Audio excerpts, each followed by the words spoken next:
할렐루야. 오늘도 하나님의 사랑과 은혜가 우리 가운데 넘치기를 소망합니다. 제가 감기에 좀 걸려갖고요. 목소리가 지금 잘 안 나오고, 약을 먹었는지 약 기운이 좀 돌고 있어요. 양해를 부탁을 드리겠고, 오늘 성만찬을 좀 뺐습니다.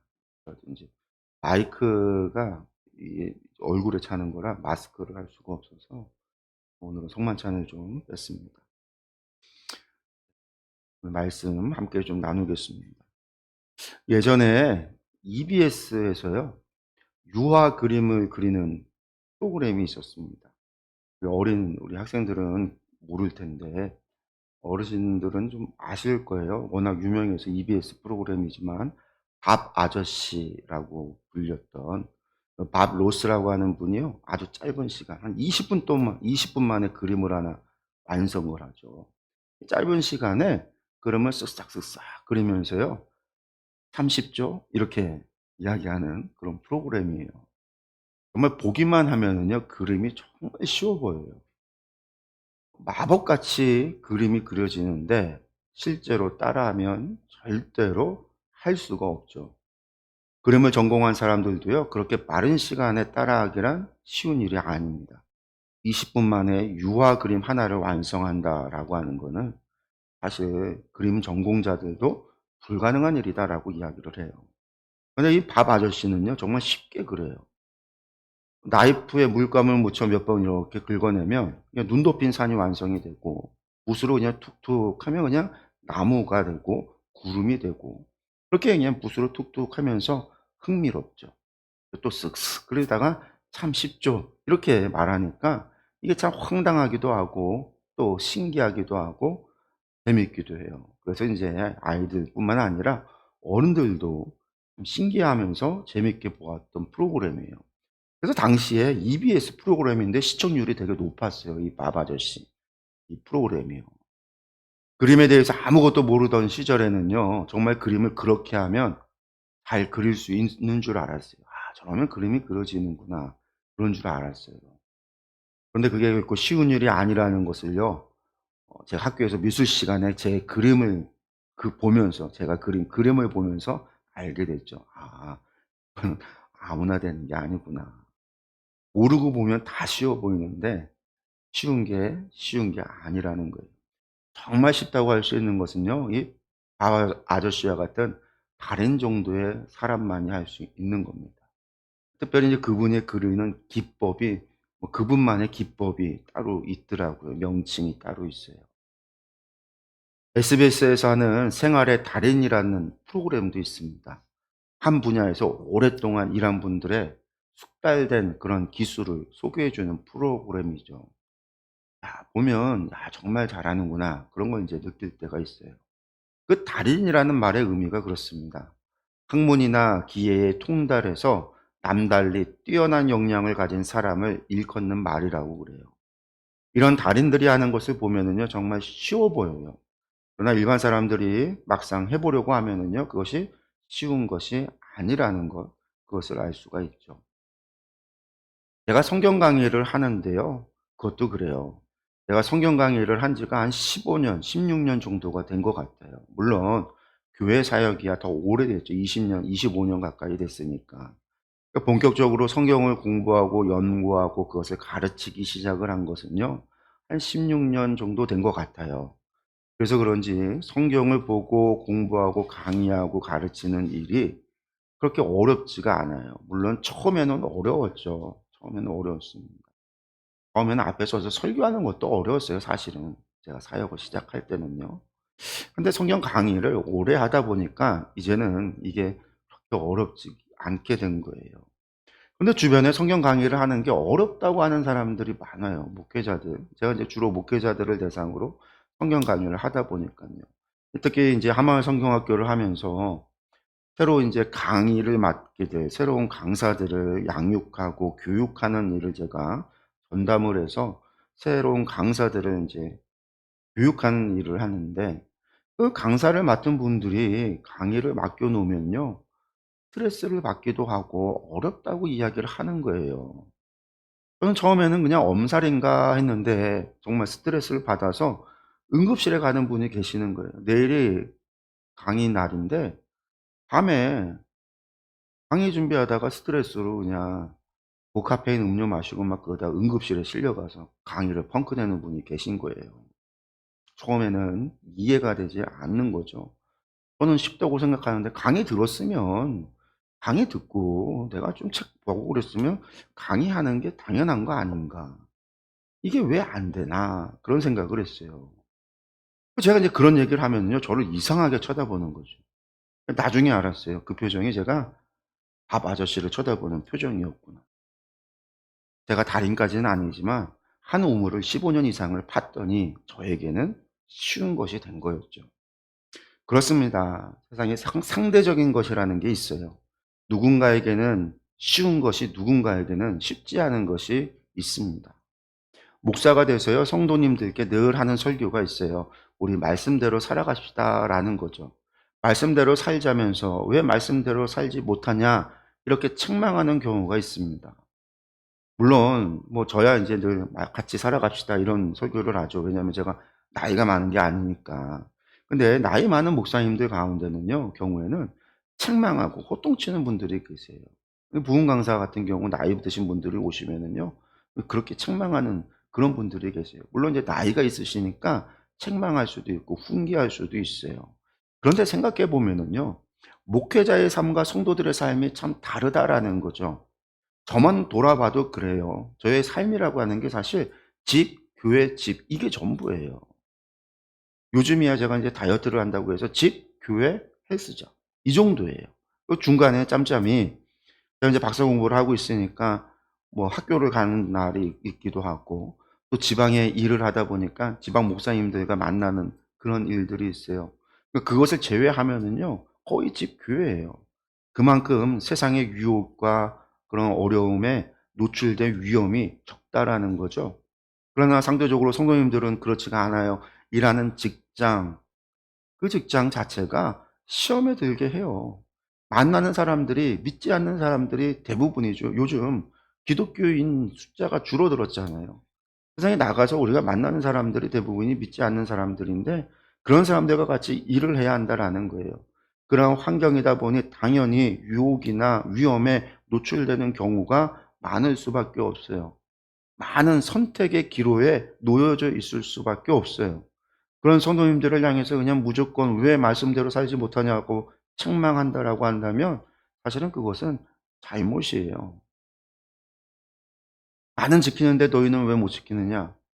당연하죠. 자신은 교회 집 그런 삶을 사니까 지키기 싫어도 지킬 수밖에 없는 거죠. 물론 이것이 '말씀대로 안 살아도 된다.'라고 하는 그런 면죄부는 아닙니다. 그러나 무조건적인 책망이나 훈계는 안 된다라는 거죠. 왜? 상대적일 수 있기 때문에. 누군가에게는 쉬울 수 있는 일이 누군가에게는 어려운 선택일 수 있다라는 거예요. 예전에 제가 한마을성경학교에서 레위기 심화 과정으로 특강을 한 적이 있습니다. 목회자 한 50여 명을 모시고 감리교신학대학교 강의실을 빌려서 강의를 했어요. 이때 모세오경 창세기부터 신명기까지 나오는 613 가지의 율법, 이 율법 조항을 프린트를 해서 목회자들한테 다 나눠 줬어요. 그리고 실제로 이 율법이 지키기 어려운 것이 있는지 체크를 해 보라고 시킨 적이 있습니다. 왜냐하면 우리가 레위기를 공부하는데 율법에 대해서 오해하고 있는 것. 율법은 어렵고 율법은 지키기 원래부터 율법이라고 하는 것 자체가 지키는 것이 불가능한 거다. 우리가 그렇게 이야기하고 그런 이미지를 가지고 있거든요.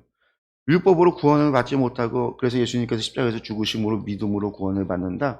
율법은 원래부터 안 되는 거였어. 지킬 수 없는 거였어. 사람들이 자꾸만 그렇게 이야기를 해요. 율법 하자론이죠.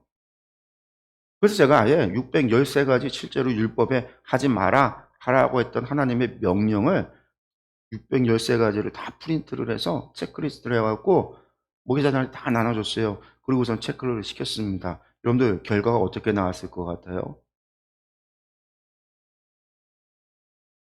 613 가지 가운데 지킬 수 있는 거, 지킬 수 없는 거, 어려운 거, 쉬운 거. 어렵다고 나왔을까요? 시키기 쉬울 거라고 나왔을까요? 당연히 지키기 어려울 것이 없었어요. 그런데 그중에서 613 가지 가운데서요, 지키기 가장 어려운 게 뭔지 아세요? 돼지고기 못 먹는 거. 그게 가장 어려운 거예요. 음식 규례. 다들 목회자들이다 보니깐요. 이미 그 항목들 다 지키고 살고 있었어요. 목회자들이 무슨 살인을 하겠어요. 도적질을 하겠어요. 간음을 하겠어요. 거짓말을 하겠어요. 다른 신을 섬기겠어요. 우상을 절하겠어요.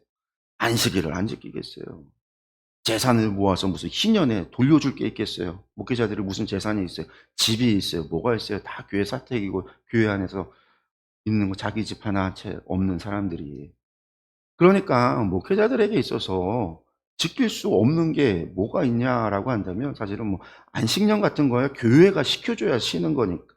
신년에 돌려준다? 재산이 없으니까 해당 사항이 없어요.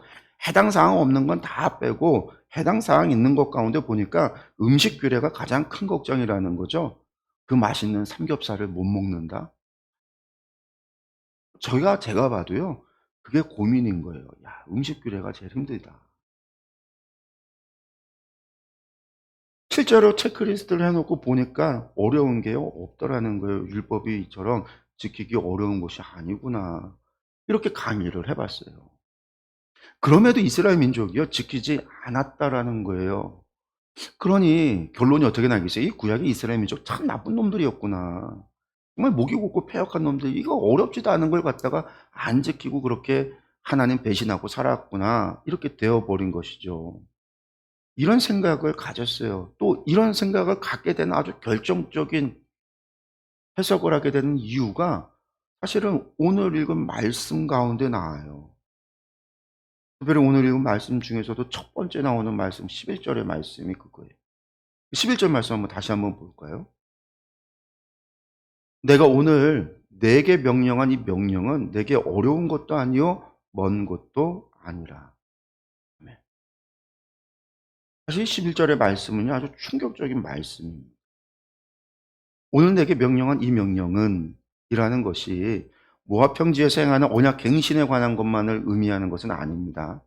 모세오경 전체에서 하나님의 언약이라고 하는 것은 시내산 언약으로부터 시작해서 이 모압 평지에서 이루어지는 언약의 갱신으로 그 끝을 맺는다라고 했어요. 그러니까 이 명령은요, 사실 모세오경 전체, 하나님의 언약 전체를 이야기하는 거예요. 그런데 하나님께서 그것에 대해서 지금 뭐라고 말씀하시냐면 이것이 어려운 것도 아니요. 어려운 것이 아니다라는 거예요.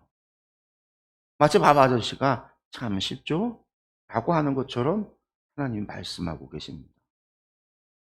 근데 우리가 이스라엘 역사를 기억한다면요. 이스라엘은 결국 그것을 지키지 못해서 결국 멸망에 이르게 되잖아요. 그리고 이 사실을요. 하나님께서 모르시지 않으셨습니다. 하나님께서 이에 대해서요. 알고 계셨어요. 그러니까 여러 차례에 걸쳐서 말씀하시고 경고하셨잖아요. 너희가 그 땅에 들어가서 살다가 어떻게 된다고 그랬어요? 이방 사람들 보고 그들의 우상을 섬기다가 하나님을 배신하고 하나님 버리고 그렇게 우상 숭배하다가 결국은 어떻게 된다고요?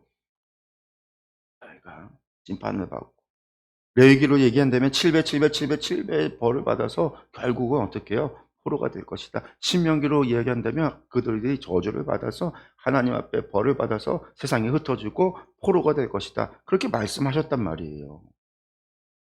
그렇게 경고도 하시고 그렇게 말씀하셨는데 그런데 왜 하나님은 이 명령은 내게 어려운 것이 아니다. 이렇게 말씀을 하셨을까?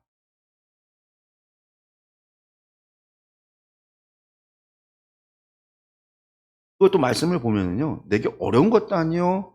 먼 것도 아니다. 이렇게 말씀을 하세요. 어려운 것과 먼 것. 이것이 좀 대비되고 있는데 이 두 가지가 좀 대비되는 게 좀 이상하잖아요. 왜 이게 두 가지가 어려운 것과 먼 것 무슨 의미지? 이런 이제 생각을 가질 수가 있는데 사실 어려운 것이라고 번역이 된 말을 원래 히브리어 말을 직역을 하면요. 그것은 너의 영역 밖에 있을 만큼 먼 것, 어려운 것이 아니다. 놀라운 것이 아니다. 그런 의미가 있어요. 그러니까 너의 삶의 영역 밖에 있는 것이 아니다라는 거예요.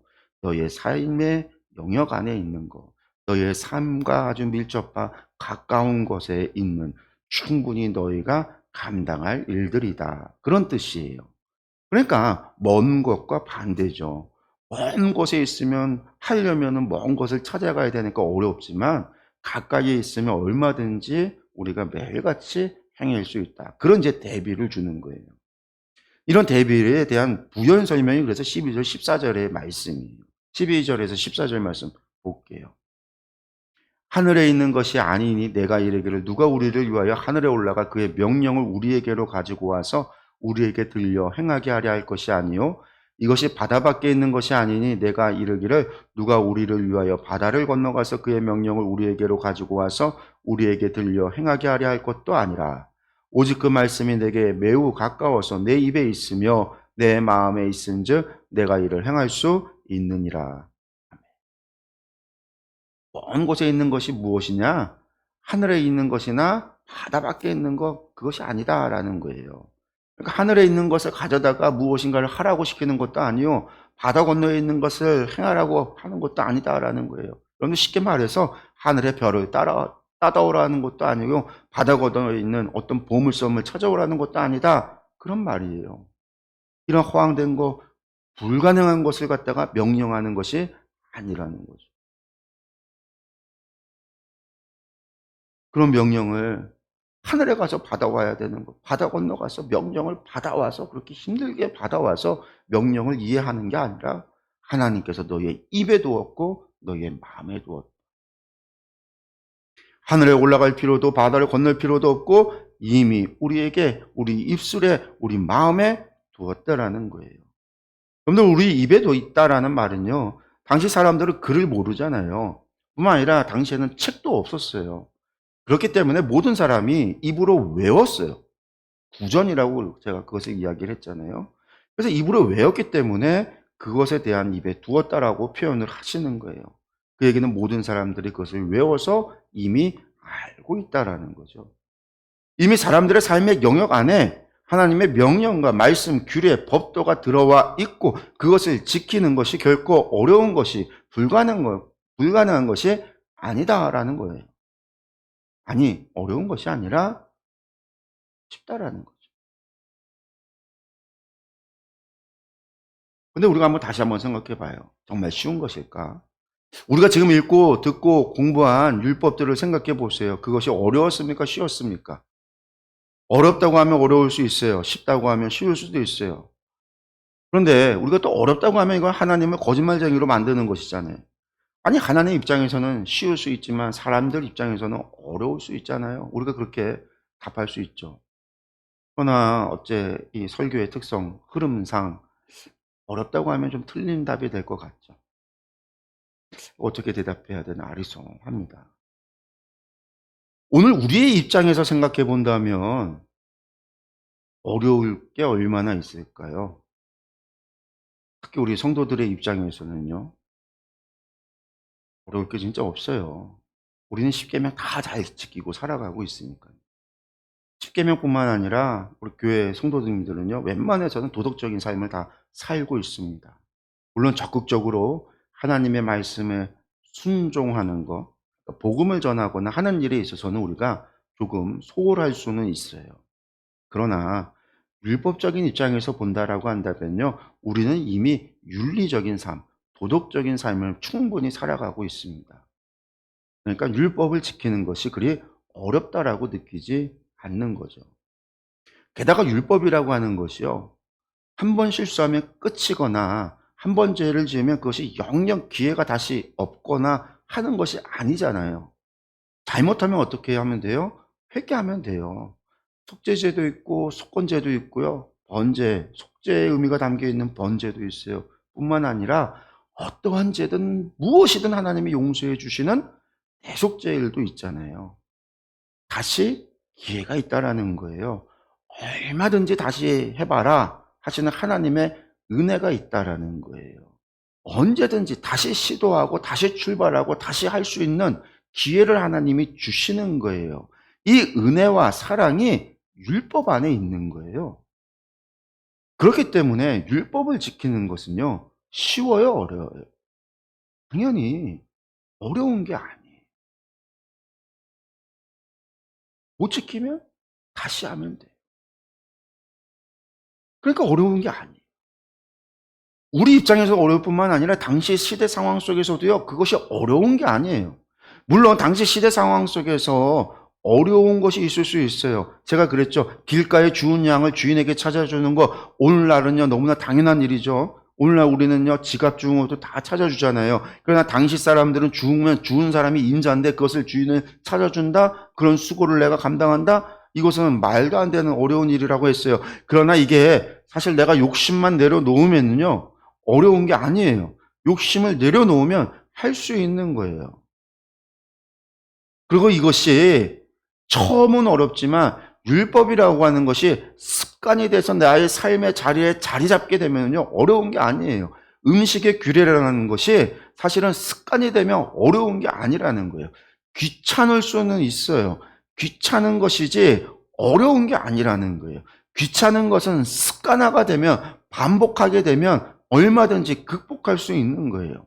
유대인들이 어떻게 꼬셔 그들의 음식법을 규례를 지키며 평생을 살아갈 수 있어요? 어려서부터 습관화가 되니까 지킬 수 있는 거예요. 그들의 율법을 그들의 입술에 두고 그들의 마음에 두고 그것이 습관화가 생활화가 되니까 지키며 살아가는 거예요. 지키지 못하는 게 아니라 지킬 수 있는 거예요. 100% 항상 지키라는 게 아니에요. 지키다가 실수할 수 있고 실수가 전제되는 거예요. 지키다가 못 지킬 수 있는 게 전제가 되는 거예요. 실수하고 못 지키고 잘못을 저지르고 죄를 지을 수가 있다라는 게 전제되고 있어요. 왜? 전제되니까 뭐가 있는 거예요? 속죄제가 있고 속건제가 있고 번제가 있고 화목제가 있는 거고 그리고 대속죄일이 있는 거예요. 하나님이 모르시는 게 아니라 너희는 실수할 수 있어. 너희는 실패할 수 있어. 너희는 죄를 지을 수 있어. 내가 다 알아. 그런데 그래도 다시 시작하면 돼. 너희가 마음을 돌이키고 나에게 돌아오기만 하면 다시 시작하면 돼. 그게 율법 안에 다 있다라는 거예요. 기회라고 하는 것이 한 번만 있는 것도 아니고 정해진 기회가 몇 번, 뭐 10번 그렇게 정해져 있는 게 아니에요. 일생에 뭐 10번 그렇게만 있는 게 아니에요. 수없이. 7번씩 70번 용서하는. 그런데 하나님이 얼마든지. 그러니 이 율법을 지키는 것이 어려운 걸까요? 하나님의 율법을 지키고 하나님의 백성을 살아가는 것이 어려운 걸까요? 아니요. 어려운 것이 아닙니다. 쉬운 거예요. 습관이 되고 삶이 되면 돼요. 어려서부터 배우고 익혀서 자연스럽게 내 삶의 일부가 되면 충분히 살아갈 수 있어요. 그래서 이 또한 하나님께서 명하셔서 부모들은 부지런히 자녀들에게 여호와는 유일하신 하나님이요 마음과 뜻과 정성을 다하여 하나님을 사랑하라고 가르치라고 했잖아요. 이것에는 어려울 것도 새로울 것도 힘들 것도 없다라는 것. 뿐만 아니라 그 어렵지 않은 것을 지키면 하나님께서는 그것에 큰 복까지 주신다라는 거죠. 15절에서 16절 말씀입니다. 보라 내가 오늘 생명과 복과 사망과 화를 내 앞에 두었나니 곧 내가 오늘 내게 명령하여 내 하나님 여호와를 사랑하고 그 모든 길로 행하며 그의 명령과 규례와 법도를 지키라 하는 것이라. 그리하면 내가 생존하며 번성할 것이요 또 내 하나님 여호와께서 내가 가서 차지할 땅에서 내게 복을 주실 것임이니라. 그렇습니다. 하나님께서 율법을 주신 목적은요 바로 당신의 백성에게 복을 주시기 위함입니다. 하늘에 있는 명령을 가져다가 지키라고 하는 것도 아니에요. 바다 건너에서 명령을 찾아다가 지키라는 것도 아닙니다. 어려운 거, 불가능한 것이 아니라 일일이 하나하나 다 알려주시고는 그것을 지켜 행하면 생명과 복을 주신다라는 거예요. 그렇게 여러분들 율법이라고 하는 것은요, 하나님으로부터 복을 받는 통로가 되는 거예요. 율법 그 자체가 복이 되는 것은 아니라 하나님께서 주신 그 율법을 지켜 행할 때에 하나님께서 복을 주신다라는 거예요. 그러니 율법은요, 우리에게 좋은 겁니다. 율법은 우리에게 복을 주시기 위한 통로예요. 그냥 이 율법을요, 폐해서 없애버리면 안 돼요. 이거 우리에게 복을 받을 수 있는 통로예요, 통로. 여러분들 이것은 마치 부모가 자녀에게 무엇인가를 주기 원하는데 무조건 그냥 주는 것이 아니라 무엇인가 교육의 목적을 두고 무엇인가를 하면 조건을 따라서 무엇인가를 주는 것과 같은 거예요. 부모가 자녀에게 그냥 용돈을 줄 수도 있지만 자녀들에게 돈을 버는 것을 가르치기 위해서 무엇인가 집안일을 하면 그에 해당하는 수고비를 주는 경우가 있잖아요. 뭐 청소를 하면 10,000원, 분리수거를 하면 5,000원, 아빠 구두를 닦아 놓으면 5,000원, 이런 식으로 정해 놓는 경우들도 있잖아요. 이것이 부모가 자녀의 노동력을 착취하기 위함이 아니라 아이에게 그냥 용돈 주어도 되지만 무엇인가 교육을 목적으로 해서 돈을 너무 낭비하는, 물론 뭐 버릇을 고치기 위해서던가 어려서부터 경제관념을 심어주기 위해서라던가 이러한 목적으로 행하는 부모들이 있다라는 거예요. 하나님께서도 마찬가지입니다. 하나님께서 율법을 주신 목적은 우리에게 율법을 통해서 복을 주시기 위함인데 그냥 복을 주실 수도 있지만 율법을 통한 교육의 목적이 있어요. 그래서 율법이 뭐라고 그랬어요? 우리에게 초등교사라, 몽학선생이라, 우리에게 교사라고 그랬잖아요. 그것이 무엇이냐면 거룩을 가르치기 위함. 내가 거룩하니 너희도 거룩하라고 하신 하나님, 거룩한 삶을 살라고 율법을 주셨는데 세상과 구별된 삶을 살라고 하나님과 동행하자고 율법을 주셨는데 그렇게 그 율법에는요, 하나님의 마음과 그 뜻, 하나님께서 기뻐하시는 것이 무엇이고 하나님께서 싫어하시는 것이 무엇이고 하나님께서 좋아하시는 것은 무엇이고 하나님께서 가증히 여기는 것은 무엇이며 하나님께서 원하시고 바라시는 것이 무엇이고 하나님께서는 절대로 용납하는 것이 무엇인지, 하나님께서 말씀하시는 거룩한 것이 무엇이고 하나님께서 말씀하시는 세속된 것이 무엇이고 하나님께서 보시는 정한 것이 무엇이고 하나님께서 보시기에 부정한 것이 무엇인지를 알려주시는 거예요. 율법을 통해서 우리에게 가르쳐 주시는 거죠. 우리는 그것을 통해서 하나님이 기뻐하시는 선택을 할 수 있도록, 하나님께서 원하는 선택을 할 수 있도록, 그렇게 하나님으로부터 복을 받을 수 있도록 그 율법을 통해 하나님을 알아갈 수 있도록 하신 거예요. 이런 하나님의 마음을 전제로 하고 볼 때에 다음의 말씀도 우리가 오해하지 않을 수 있는 거죠. 17절과 18절의 말씀을요. 그러나 내가 만일 마음을 돌이켜 듣지 아니하고 유혹을 받아 다른 신들에게 절하고 그를 섬기면 내가 오늘 너희에게 선언하노니 너희가 반드시 망할 것이라. 너희가 요단을 건너가서 차지할 땅에서 너희의 날이 길지 못할 것이니라. 앞서 15절에서 하나님께서 생명과 복과 사망과 화를 내 앞에 두었다라고 했죠. 율법을 통해서 우리가 복을 받을 수 있지만 사망과 화를 받을 수도 있다라는 것이죠. 이러한 법을 하나님께서 주시는 이유는 무엇일까? 혹시 우리가 망하기를 원하고 있는 것은 아닐까? 우리가 이제 그런 생각을 할 수도 있지만 여러분들 그렇지 않아요. 도리어 반대입니다. 우리에게 복을 주시기 원하기 때문에. 여러분들 이것이 복을 주시기 원하시는 하나님의 마음이에요. 만약에 우리를 시험에 빠뜨려 벌을 주시고 사망에 이르게 하기 위함이라고 한다면요, 어려운 법을 주시겠죠. 지키기 어려운 법, 지킬 수 없는 법, 단 한 번이라도 어기면 돌이킬 수 없는 법, 뭐하러 회개할 수 있는 기회를 주고 속죄제를 주고 대속죄를 주고 나아가 당신의 독생자를 주시기까지 그런 일을 하시겠어요? 그렇죠. 하나님께서는 잘못을 해도 용서받을 수 있는 법까지 주셨잖아요. 무슨 죄든 다 용서해 주는 대속죄, 나아가 독생자를 주시기까지 하셨단 말이에요. 그렇기 때문에 이러한 벌과 저주, 사망에 관한 법은요, 경고의 법이에요. 아주 무섭고 두려운 것을 두었기에 쳐다도 보지 않도록 아주 좋은 것을 여기에 두었기에 당연히 누구든지 선택하라고 하면 뭘 선택하겠어요? 사망을 선택하겠어요? 생명을 선택하겠어요? 복을 선택하겠어요? 저주를 선택하겠어요? 당연히 그 앞에 두 가지를 뒀다라고 한다면요, 100의 100은요, 당연히 생명을 선택하고 복을 선택하는 게